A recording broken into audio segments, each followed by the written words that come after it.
Our guest the first hour today is Ken W. Good, and the website is pbtx.com. Mr. Good graduated from Hardin-Simmons University in 1982 with a Bachelor of Arts degree. He received a Master of Education degree in 86. He is part of the Texas, which is the Tarleton State University, a part of the Texas A&M system. In 89, he received his law degree from Texas Tech School of Law, where he was a member of the Texas Tech Law Review. He's argued cases before the Supreme Court of Texas and the Texas Court of Criminal Appeals, along with numerous courts of appeals, including the United States Court of Appeals for the Fifth Circuit. And there's been a real push for national reform, which has hit home in Texas, New York, and various other states. And it sounds like a really good idea, but there have been some unfortunate problems with this situation, this reform. Mr. Good, welcome to the program. Thank you. Thank you very much for having me. It is, as I was reading over the information, I thought of the game that I used to play with my children, Monopoly, and the get out of jail for free card. And which, when it's a game, it's one thing. But when it's life, it's something altogether different. And I can understand that the problem, which is a very serious problem, is the concept of not keeping someone in jail simply because they cannot afford to buy their way out, or they simply do not have a get out of jail for free card. But that is the case. But there's been a lot of issues and problems because of this reform in various places, not just in Texas, but in many places. And I can think of so many stories that I have read where people, particularly people referred to as illegals, undocumented workers, who seem to gravitate to the United States and feel that they can commit all kinds of crimes. And some of them get caught, and are let out of jail, and they commit more crime. So what is your role, and how do you view this, and tell us what's going on? Well, historically the role of bail is to allow people to get out of jail as they're awaiting trial on their charges that they've been accused of. I think the Dallas Morning News recently ran a editorial which kind of highlights the dichotomy we're seeing.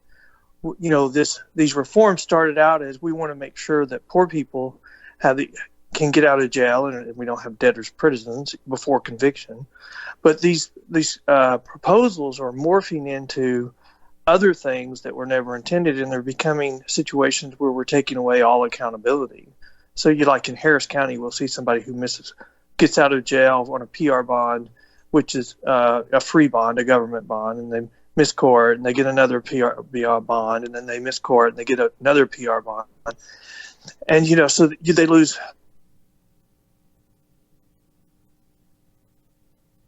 It's because as more and more people miss court, traffic stop, they're checking for warrants. And so You seem to be skipping or missing some of your words.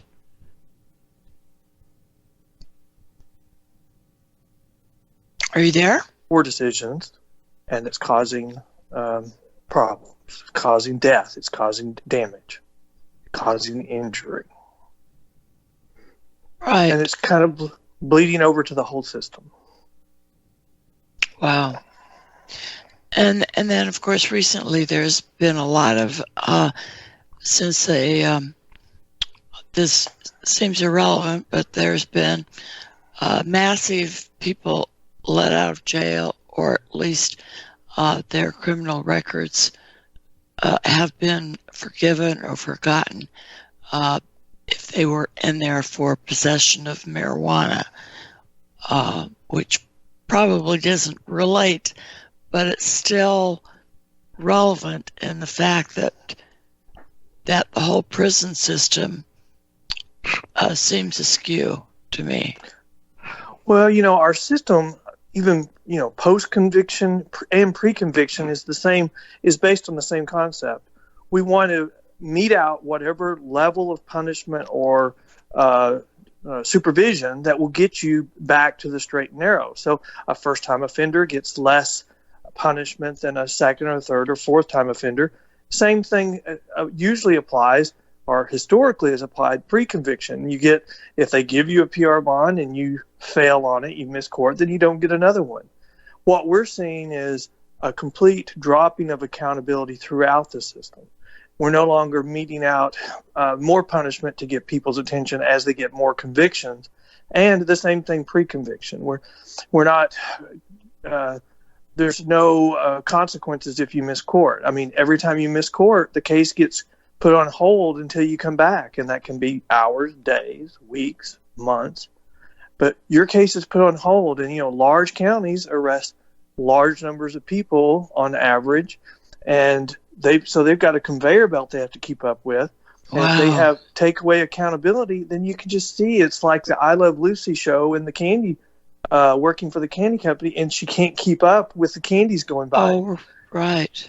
And so the criminal justice system is turning into an I Love Lucy episode, except there's no humor in it. Right. It's just not tragedy. Funny. Right. And I've always kind of questioned whether locking somebody up really makes them change, or perhaps just makes them more jaded when they get out. So I have in the past questioned the entire idea of locking somebody up. I think that the act that they were locked up for, if they stole property, the person that they stole the property from doesn't really get any restitution because the person that stole the property is sitting in jail somewhere and not really. He's paying for a crime. He or she is paying for a crime, but they may not be changing their behavior. And I don't know, it just seems like the whole prison system needs some sort of revamping. Well, we do see a lot of that now. We see that where people are saying, well, we shouldn't punish that person because they did this act because they were poor.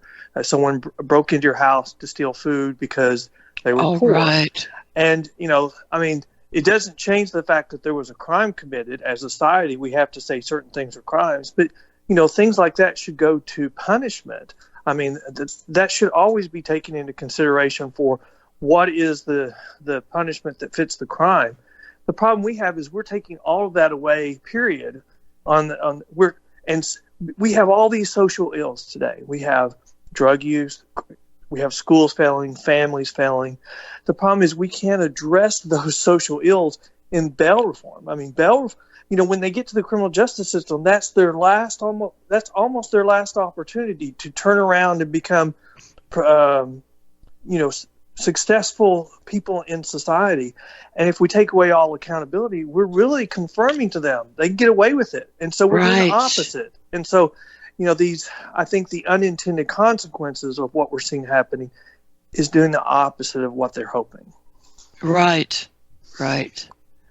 Yeah, because I think that, as I say, I've recently questioned the entire process, and also the privatization of prisons, and the fact that a lot of the prisoners are used by corporations to the point that they're not addressing the needs of the prisoner. They're just saying, oh gosh, we could have this person work for 6 cents an hour and produce something for corporations. So it just or they used to put them on a road gang and have them work their work.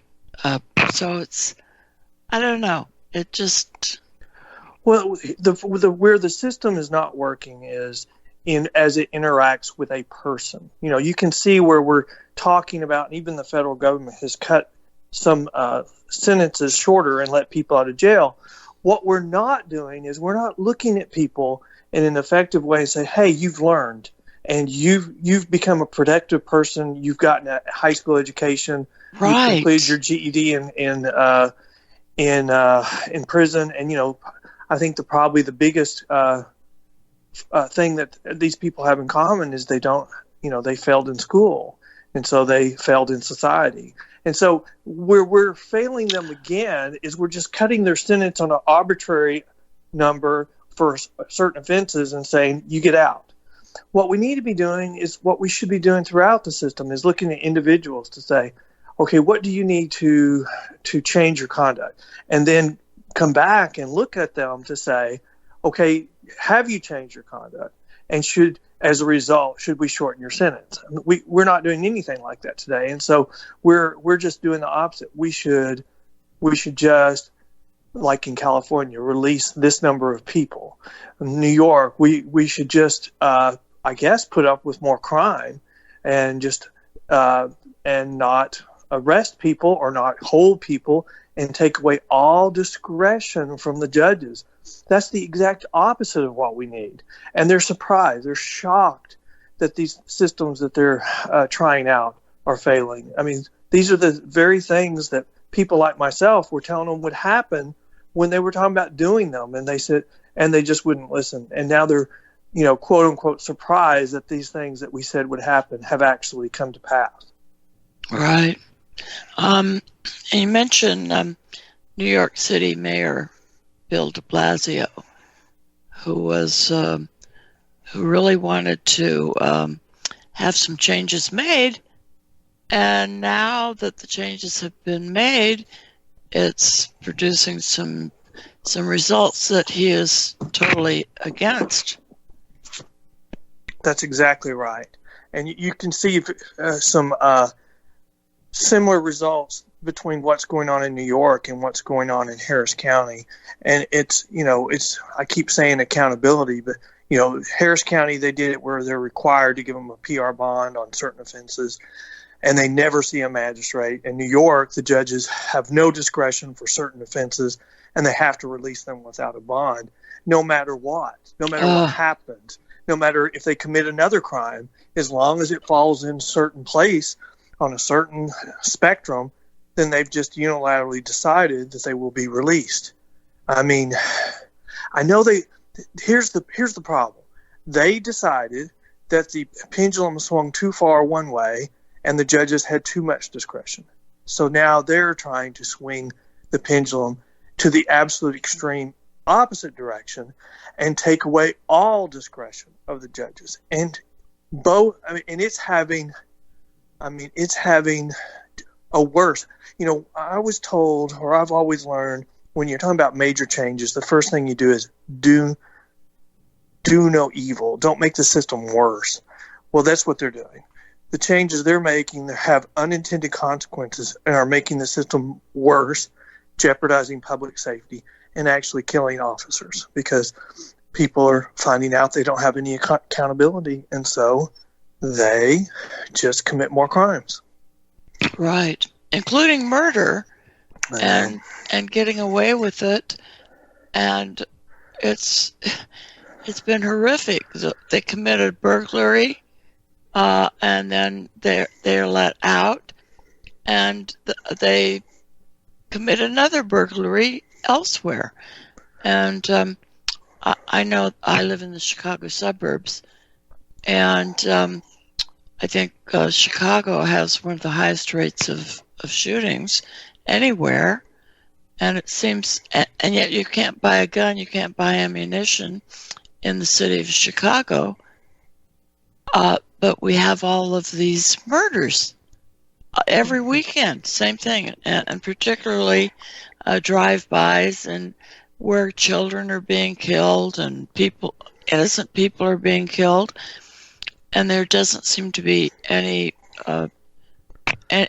being done that would mitigate all of this crime.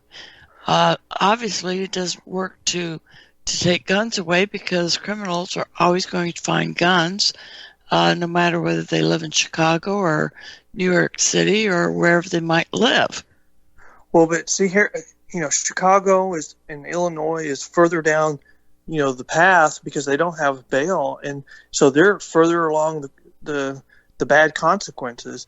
And it's not just because you don't have bail, but it's because y'all have lost accountability, as these other systems are trying to do.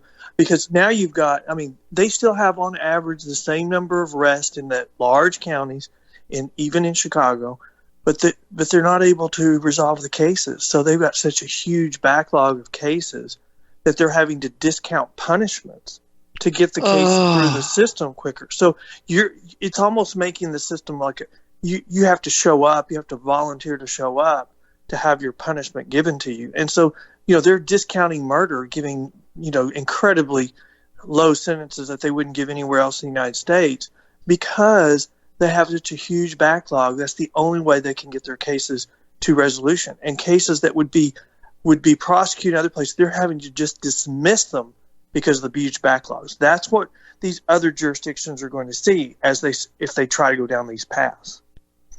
Wow. It's just amazing that we've become a nation where there's so much crime with so little responsibility, personal responsibility for these crimes, and certainly you have to go back a few generations to figure out, okay, how did this one community or several communities or certain ethnic groups all of a sudden lose their family values and lose their enjoyment of a regular family unit, and now you have fatherless families and crime and prostitution, and it's just amazing if you look at history and see how crime developed and became so rampant. It's pretty sad. It is real sad, and you can look, as these social ills have gotten worse over time. We've went through a period where we were hard on crime, and I think we're still living off the benefits of that period. We built a bunch of jails, but now we're seeing, we had so much success with that crime going down that now people are saying, well, we need to be smart on crime. We need to let people out of jail, and as it's having the expected consequences. As you're less hard on crime, then crime goes up. But there are things we can do to improve this system and to improve the criminal justice system so that it works. But it's not with the reforms that they're talking about. And, there are things that we have been talking about that I've been talking about for several years, that we need to incorporate into the bonding process, the criminal justice system. And, we can make the system better instead of a lot worse. And what are some of those things that you have recommended?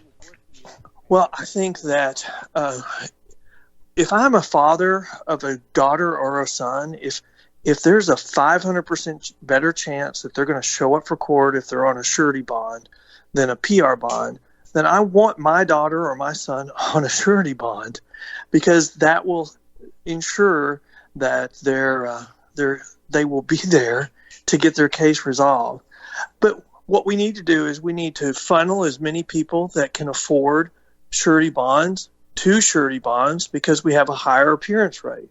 But we also have to put systems in place with the courts. So, like, these most recent cases from the 5th Circuit and the 11th Circuit that have said if someone cannot afford the bond that is set, like on a bail schedule, within 48 hours, they have to have a hearing so that they can ask for a deviation. Our friends on the other side want to say, well, that treats poor people differently. But that's been addressed by the 11th Circuit. It says they may be treated differently initially, but then their status is elevated and they get special treatment because they get a hearing within 48 hours of arrest. And so the problem is we have to figure out, how do we quickly process large numbers of people through the jail in a large county? And then after we do that, we get as many out on a surety bond. We get poor people out within 48 hours, those that they believe should get out. Then we have to keep up with those that are still in jail. Re-magistrate people after 72 hours. I mean, Texas has a law that if you're charged with a misdemeanor and you're in jail after 30 days, you have a right to a PR bond. Well, we have situations where it didn't happen and someone ended up dying in jail, 5 or 6 months later because she got lost, or she got forgotten, or she refused to even go to court because she had mental issues. And so we have to work to track the people in jail. We have to know who's in there pre-conviction, and after a while we have to bring them back to court and say, why are you still here? And find out if they're eligible for release. And then the last thing we should do is, in these larger counties, we have to figure out, do we need more courts? If we've got most of the people in jail are waiting on felony charges and they're waiting to be tried, and the district courts are trying cases as quick as they can, then maybe we just need more district courts if they're doing their job well, so that we can tackle this. I mean, our job is to get people to court, not to address these social ills. That's all that bail does, is get them to court. Wow. I was reading about one of the cases from Pasadena, Texas. Alex Guajardo. Oh, that is heartbreaking. He murdered his pregnant wife and unborn child by stabbing her 20 times in the stomach. Yes, after he had already been arrested 2 or 3 times and given PR bonds each time, all within a few weeks. And one of the times he was arrested was for assault family violence. And again, he was given a PR bond, and a protective order was entered. And 2 days later, he murdered his pregnant wife.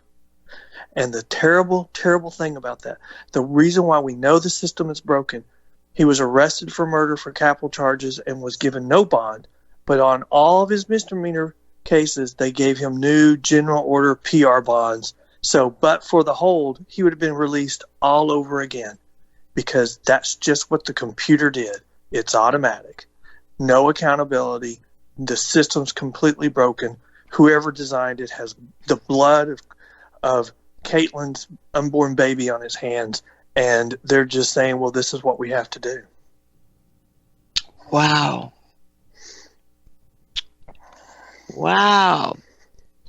So if things had worked differently, if he had been in jail, it certainly would have saved his wife, who died. If a magistrate had held him accountable for he's out on a PR bond and he gets rearrested on a new charge, well, he shouldn't be eligible for a new PR bond. Right. Because he wasn't successful on it. Either he failed to appear. No, he didn't. He got accused of another crime. So then he's going to have to post. If you're going to do that, well, fine. he can do a surety bond. And if he then gets another charge, which he did, well, 3 times he's not been successful, he gets additional charges. The Texas Constitution allows in that situation, family violence, for him not to be released. But we're doing the same thing, or they are doing the same thing over and over and expecting the results to be different. Right. And the judges, we have some new judges that were elected with the charge that they were going to do this. And so their response is, well, the system's working. Well, it is working the way they planned it, but it is absolutely devastating to public safety. Right. And there was already a restraining order had been issued against him, but a restraining order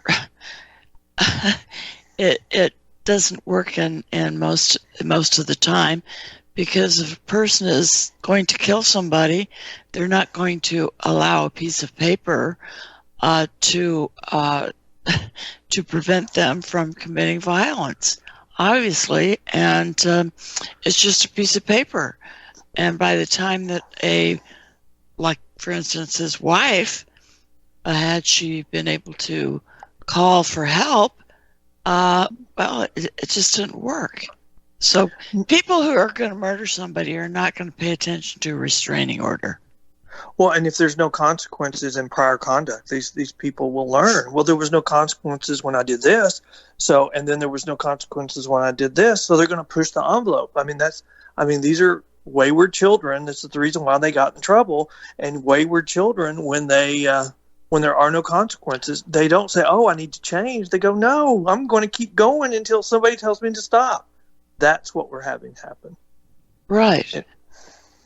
Like if a child gets into the cookie jar and his very lenient mother said, "Oh, it's okay, sweetheart," then they learn that, all they have to do is act a certain way, or just act like, "Oh, I'm sorry," and there's no responsibility or some sort of punishment, like, okay, you don't get any cookies for a week. But if there's no punishment, it all gets back to the family unit.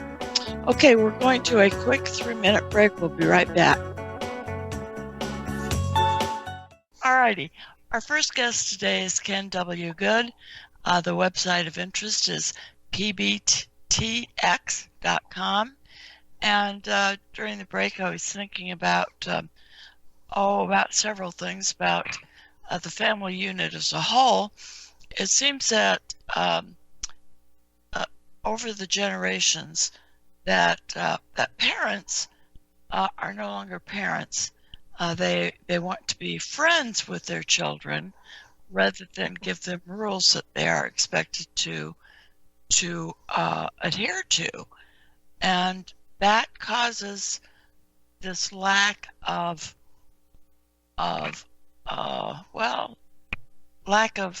punishment for acts committed within the home. And if you get away with things in your home and your parents are trying to be your friend rather than a parent, and set rules where there is some sort of consequence, then children grow up thinking there are no consequences to their behavior. Would you agree with that? It's funny you say that, because my daughter is 20 and she's a junior at Baylor, and she came to me when she was in high school and she said, why aren't you more like so-and-so's parent? They're like their best friend. And I just laughed and I said, you got the raw end of the deal, because I'm not even shooting for friend, I'm shooting for parent. And that's my job. And last semester she went through Baylor and spent the semester in DC, and she was interning at the White House while they were talking about impeaching the president, and she was in the White House press office in the West Wing every week this last semester. So I think she learned different values than me trying to be her friend. Right. I totally believe that consequences should meet the behavior. And but when you look at the generation of parents who have abandoned their job as parent, and there is a lot of pressure to be the kind of parent that is the child's friend. Children don't, they've got friends. They need parents who will give them proper guidance on behavior and what society expects from them and what they owe society. We owe society something. And so I think we're both on the same page there. Yeah, I agree. And I think what we have to include in this element is, we have bigger problems in the inner cities. Oh, absolutely. Because that's where large segments of our population are just abandoning. So what's being left in the inner cities are getting ravaged. We keep hearing that there's disproportionate percentages of people in the inner cities of certain races being accused of crimes, but those are crimes committed on that same racial group. And so we've got an inner city crime problem that's not being addressed because of failure in schools, because of the proliferation of drugs, the failure of the families, and so on, the loss of economic opportunity. And how do we address our inner city problems when, so much of that is politics these days, and you could see you could argue that some of the inner cities have specific politics that prevents them from being successful because they don't have any pressure to change what they're currently doing because they're a one-party town.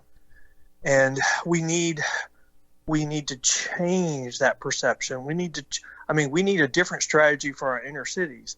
But, we're now at the end of the process when they come to the criminal justice system. That's not the time or the place to address all of these social ills. We should have addressed those social ills for that person 10 years before they ever came into the criminal justice system.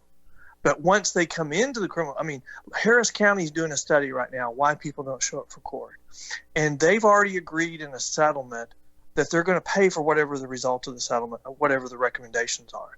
So if this study says, well, people don't come to court because they don't have a cell phone, the county is going to give them a cell phone. Oh, if dear. the study says they don't come to court because they don't have a ride, the county is going to give them a free ride.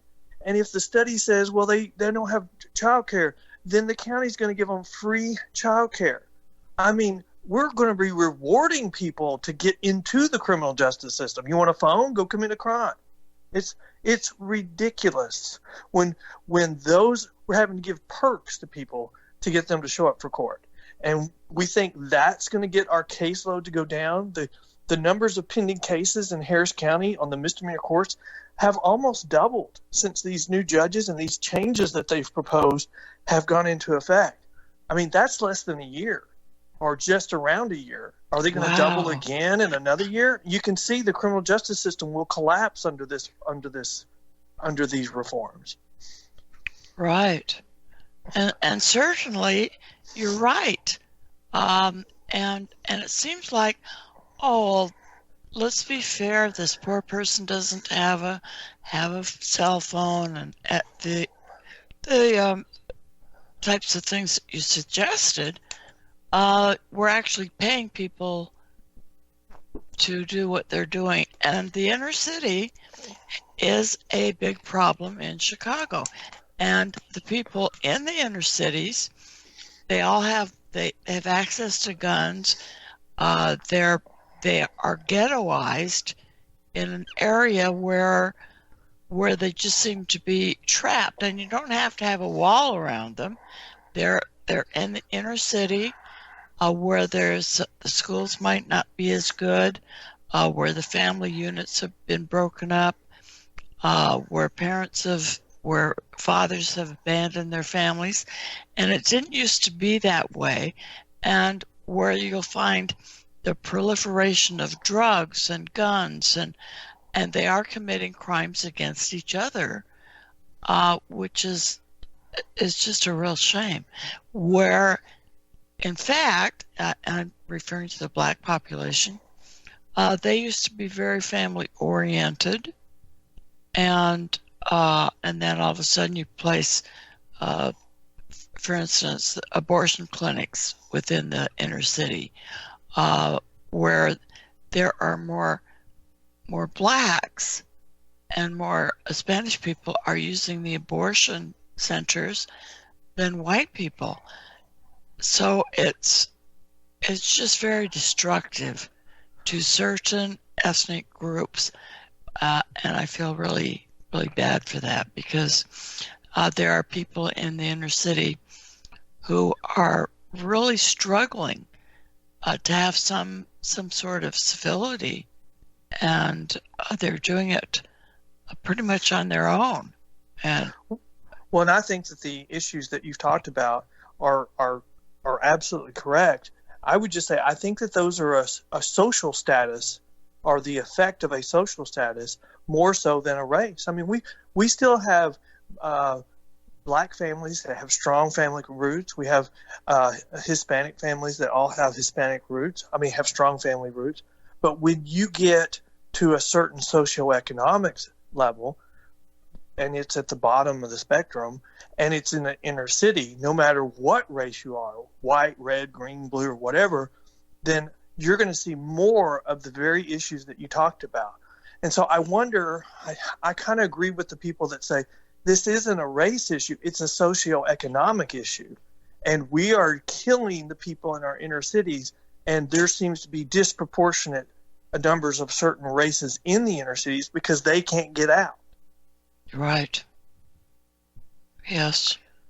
And so we've got to address those issues, but criminal justice reform is not the place. And that's why I think we have some people that are proposing these reforms saying these people shouldn't even be charged with crimes because they're poor. And you can see where everything we've talked about comes into play there. But if you're not a country of laws, then you are not a country. And so we have to address those things, but not in the criminal justice system, except for maybe in punishment. But we can't just take away all accountability because someone is in the inner city. We can't say, oh, you don't have to show up for court. We can't say, oh, you don't have to plead guilty. We're going to dismiss your case and just please don't do any more. I mean, Guajardo didn't learn from that. I mean, No. what we're trying is not working. And the problem that we're having right now is our friends on the other side are just putting blinders on. I mean, they're like Secretariat with a blinder on, and they're not looking anywhere but ahead. They won't even admit there's a problem.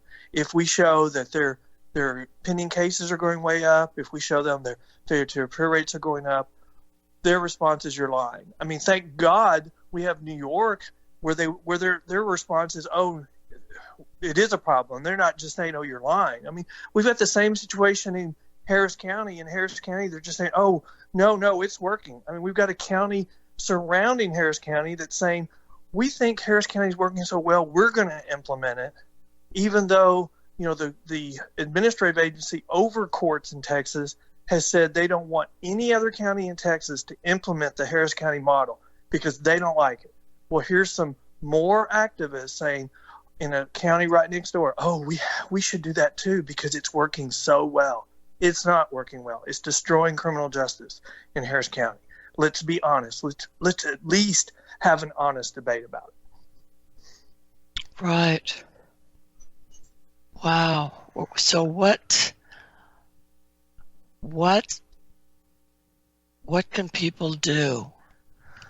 Well, I think what can people do? I think we can talk about the issues. We have to talk to our legislators. I work with the legislature and propose bills and testify on bills and propose changes to the legislature in this area of the law. And, it lasts for many years, but especially the last two legislative sessions, I spent a lot of time in Austin talking to people about these issues. When our local associations, the best thing that someone who doesn't feel comfortable talking, who doesn't feel like they can have an intelligent conversation on this issue, the best thing they can do is develop a relationship with their local elected official, so that when we need to get into the door to talk to them about this issue, they're not talking to me, they're talking to their friend who's allowing me to talk. And so when people come in and they say, "Oh, hi, Joe, how are you doing? Thanks for working on my campaign. Hey, I want Ken to tell you about an issue." And so I talk to him, tell him what's going on. And then I have the credibility of the friend, the relationship they already have. And that's how you start. You start with it. We have personal relationships with people at the legislature, and we talk to them about our issues. But we have to get to where we can have an honest debate. I mean, if we're going to have, look at Alaska. Alaska enacted some of these very same reforms, and then they evaluated them and said they're not working. They're making the system worse. And so they came in and repealed a bunch of them. We've got to all be on the same page. We've got to all be able to look each other in the eye and agree that red is red, blue is blue. I mean, I can't look up at the sky and say it's blue and then have them say it's red. If we can't agree whether something is working or whether it's not, whether they say it's working because it's more fair to the poor, even though it's terrible for criminal justice, that's not working. And so we've got to get to where we'll have an honest discussion of the issues. And that's going to be hard. But you know what? New York's done it. They all agree it's not working. Why can't Harris County have that same honest discussion? I don't know. Right. I think a lot of people who have attempted to establish a relationship with the politicians that are supposed to be representing our best interest have lost confidence in the political system and feel like, well, these people, there's so many lobbyists and there's so much, they are getting money from certain entities to vote one way, which is not in the public interest. And so I think that's probably true.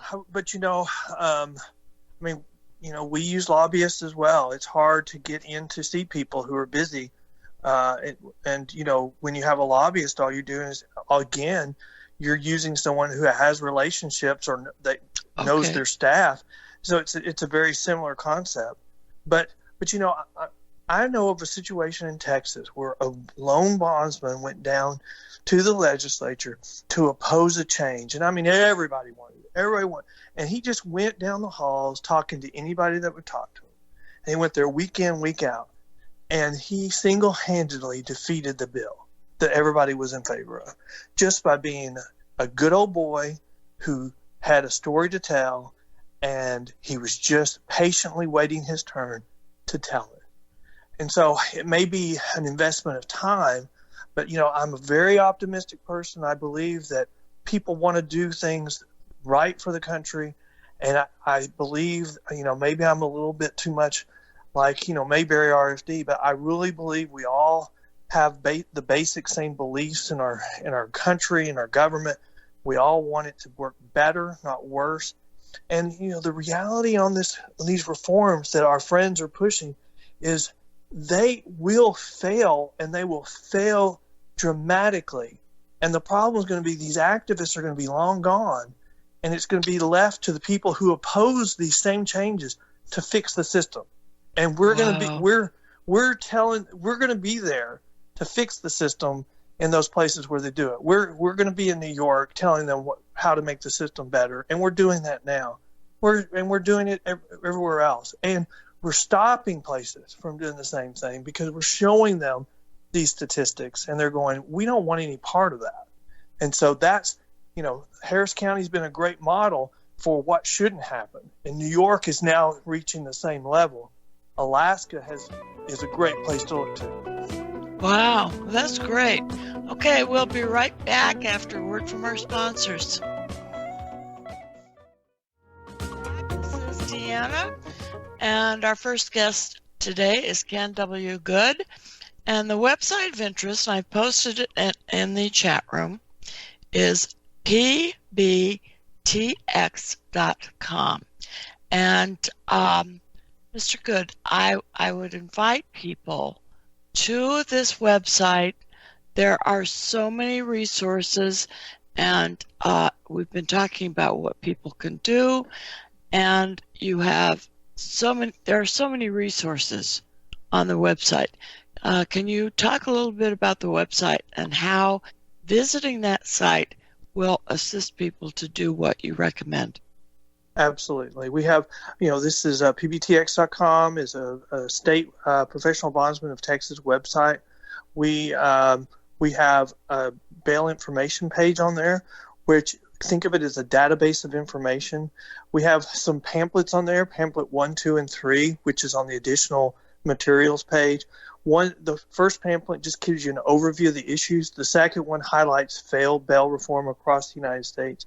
And the third one we just released in the last 2 weeks is a summary of all of the studies and that have been done that have now concluded that risk assessments should not be used as a part of criminal justice reform, that our friends on the other side keep proposing that we use risk assessments and just use that as a basis for releasing people. Well, now the scientific data is all in agreement that they should just not be used in this way at all.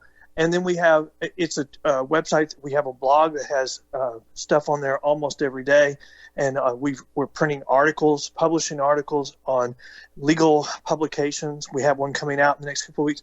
We have articles on what does successful bail reform look like? So we're not just saying what's not working. We're saying here's what works. Here's what we should be doing.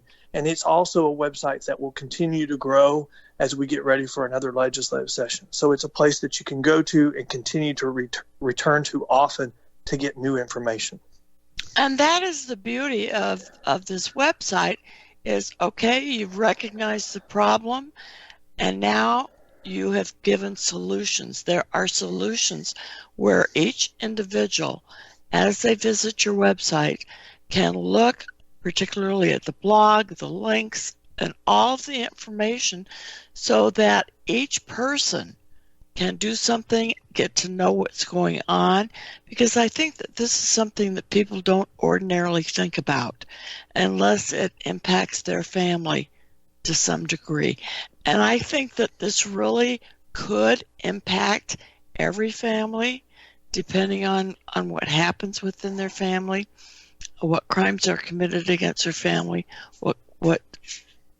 It's just a wonderful resource for people who want to help and to understand what you've been talking about.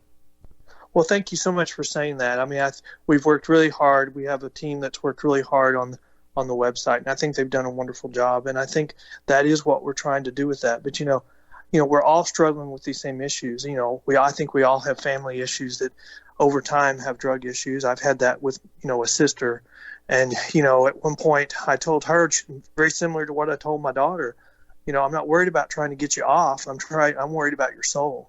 And so your long-term relationship with God. And so that's what we should all do. Absolutely. Well, thank you so very much for being on the program today and for all the information and the encouragement. And keep doing what you're doing. It's fabulous. Thank you so much. Thank you very much for having me. All right. Take care. Bye. Bye-bye. Stay with us. We'll be right back.